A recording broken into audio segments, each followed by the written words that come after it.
Ano po yun, Tay, dapat mong sinabi sa akin?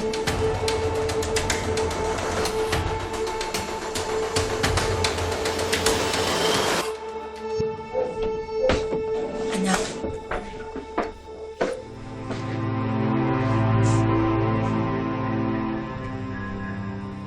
Matagal na namin gusto sabihin sa'yo na tatay mo na hindi mo kailangan gawin lahat ng responsibilidad na dapat kami ang gumagawa.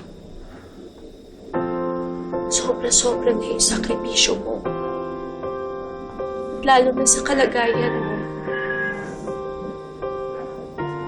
Dapat hindi mo pinapasan lahat.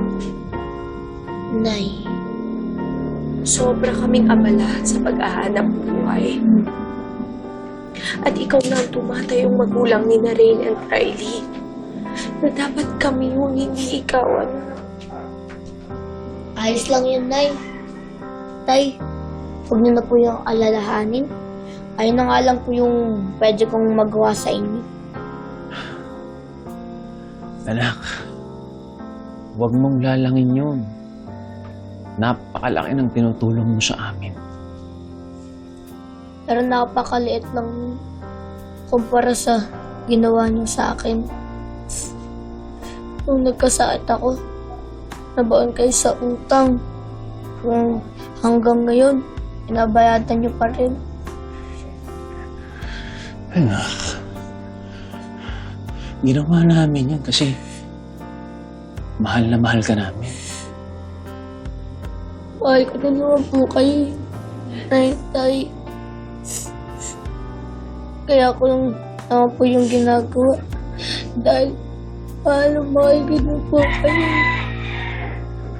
Bahal wala lang sa akin lahat ng hirap. Basta matulungan ko lang po kayo.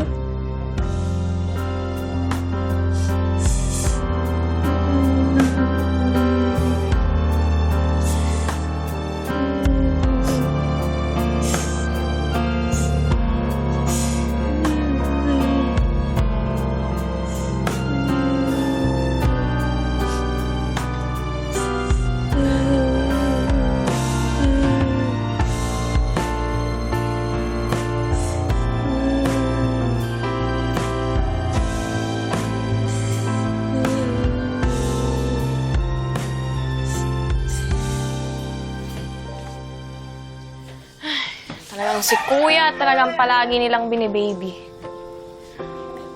Hayaan mo na. May kondisyon si Kuya, kaya ganun si nanay at tatay. Intindihin mo na lang.